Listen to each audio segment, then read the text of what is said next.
Fala galera, a gente vai ver agora um conteúdo sobre campo magnético num fio retilíneo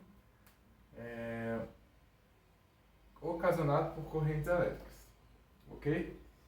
Um breve histórico sobre isso é o físico dinamarquês Hans Christian Ørsted foi o primeiro a estudar esse fenômeno e no seu livro Pesquisa sobre a Identidade de Forças Elétricas e Químicas teve o primeiro trabalho que de fato trouxe esse fenômeno para o meio acadêmico.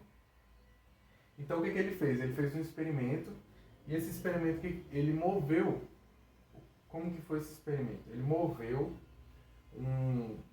uma corrente elétrica, um fio passado por corrente elétrica perto de uma bússola. E ele percebeu que à medida que ele movia a bússola, a agulha da bússola ficava perpendicular ao sentido que a corrente estava passando, certo? Esse foi o primeiro trabalho, depois vieram Ampère, e o que Ampère disse? Ele disse que todo fenômeno magnético tem um elétrico como causa. Então essa foi a contribuição do Ampère, e o Faraday foi que de fato trouxe o entendimento de como a gente sabe e analisa o campo magnético e a corrente, certo? Então, vamos pensar num fio que está passando uma corrente elétrica. E essa corrente, ela tem um sentido nesse fio, certo? A representação que geralmente vem nos exercícios, nos livros, é mais ou menos assim, em que eu tenho uma corrente, aí eu tenho o sentido da corrente, ele, nesse caso aqui, vai ser ou para cima ou para baixo. E como é que a gente vai saber para onde está o campo magnético? A gente vai fazer o seguinte, vai usar a mão direita, e com a mão direita a gente sabe determinar o campo magnético. Como? Eu pego minha mão, vejo o sentido da corrente, e o sentido da corrente sempre vai ser meu dedo polegar. Isso, dedo polegar. Então aqui, ó, tá para cima, né? Então o restante da mão vai me dar o sentido do campo magnético desse fio aí. Aqui, ó, já tá para baixo. Então, ó, para baixo ó, já vai ser outro sentido, ok? Então, olha aqui, ó, vamos supor que esse fio aqui tá passando uma corrente para cima. Então vai ser para cima, polegar para cima, e o campo magnético vai estar aqui, ó, circular ao redor do fio, ok?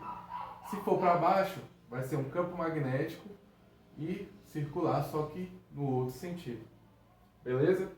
Então, a partir disso, surgiu a nossa definição de vetor indução magnética.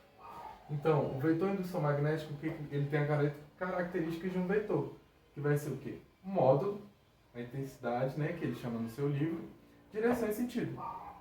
Então, a direção e o sentido depende da situação e o módulo ou a intensidade também depende da distância do centro, de onde está a intensidade da corrente, depende de vários fatores que vêm dessa formulinha aqui, ó.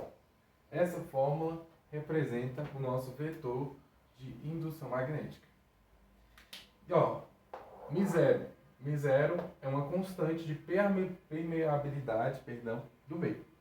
E essa constante se dá por esse valor aqui, ó.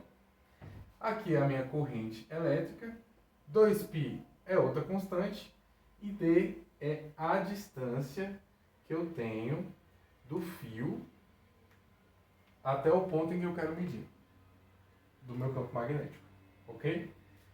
Então, através dessa relação, eu posso determinar o meu módulo, a minha intensidade do meu campo magnético. Tranquilo, mão direita, certo?